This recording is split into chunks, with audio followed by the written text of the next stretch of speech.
బతికిది అధికారం లేకపోతే నీ బతికిది.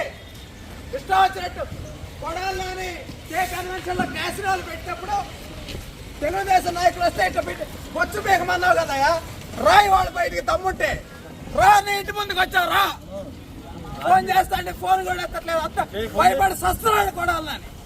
రాజకీయ సన్యాసం చేస్తా అన్నాడు, దాని గురించి మాట్లాడతాకు వచ్చాం మేము. మమ్మల్ని కూడా ఎలా చేయాల చేస్తా అన్నావుగా రాజకీయ సన్యాసం. చెయ్యి రాజకీయ సన్యాసం చెయ్యి. అమరావతి ఉసలు తగిలింది నీకు. కనీ విని అడిగినటువంటి మెజార్టీతో గెలిచాం.